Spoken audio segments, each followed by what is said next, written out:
C'est le début de cette soirée électorale. Je le disais il y a un instant, nous avons vécu une campagne électorale exceptionnelle. Nous allons sûrement vivre une soirée électorale exceptionnelle. Nous serons dans tous les quartiers généraux. Le dispositif de BFM TV est sans précédent.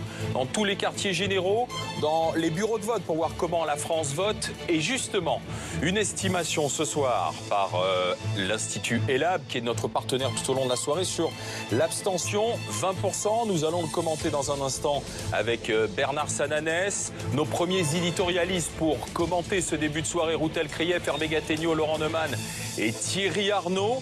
La première chaîne d'info de France vous accueille pour cette soirée électorale. Restez avec nous.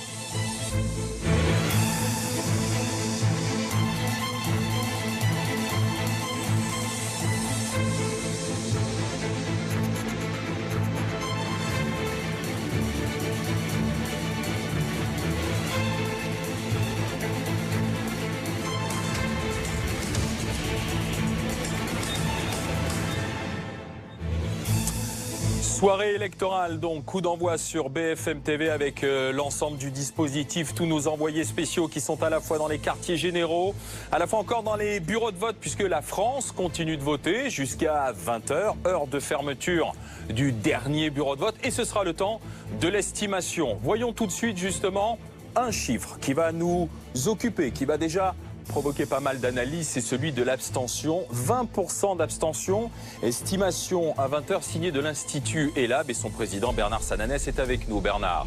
Bonjour, 4 électeurs sur 5 inscrits sur les listes électorales sont en train d'aller voter. Une participation de 80%, une abstention donc à peu près estimée par ELAB pour BFM TV à 20%. C'est une abstention semblable à celle que nous avions connue en 2012. Elle était alors de 19,6%. Ce qui veut dire que l'indécision que nous avons pu mesurer tout au long de cette campagne, et nous en avons souvent parlé, Alain, eh bien cette indécision, ce n'était pas du désintérêt de la part de nos concitoyens, qui donc ont manifesté une nouvelle fois leur intérêt pour l'élection présidentielle, qui échappe au recul de l'abstention de toutes les élections que nous connaissons, dans toutes les élections intermédiaires. Ça veut dire qu'à peu près 37 millions d'électeurs vont se déplacer ou sont en train de se déplacer pour aller voter. Alors justement, voyons justement cette France qui continue de voter, si certains bureaux de vote continuent d'avoir du monde ou pas. C'est Julie Guillot qui est en direct avec nous. Julie Guillot qui est dans le 15e arrondissement parisien. Julie, est-ce que ce bureau de vote reflète la France qui vote ou une France qui s'abstient ?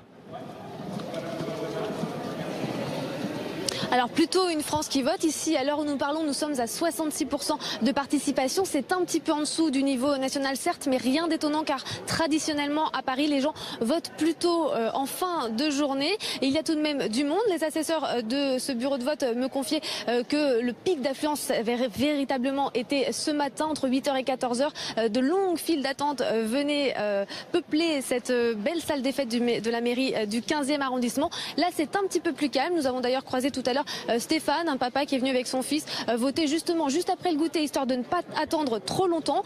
Pour Romain, 4 ans, c'est donc la grande première. Son papa m'a confié qu'il n'avait pas exactement tout compris de ce qu'il était en train de faire, mais c'est bien le petit garçon qui a mis le bulletin dans l'urne pour la première fois. Et d'après son papa, il n'est jamais trop tôt pour apprendre le devoir de citoyen. On attend dans ce bureau un nouveau pic d'affluence en fin de journée, juste avant la fermeture des bureaux. Du 15e arrondissement parisien, nous allons monter dans le nord, justement retrouver Lionel Top en direct pour BFM TV. Lionel, même question. Vous êtes dans un bureau de vote où l'on vote, qui est déjà fermé, où l'on s'abstient, dites-moi. Alors c'est un bureau de vote qui n'est pas fermé puisqu'il ferme à 19h et vous le voyez sans doute derrière moi, il n'y a pas de vote de dernière minute et ça donne un peu l'état d'esprit et le vote ici.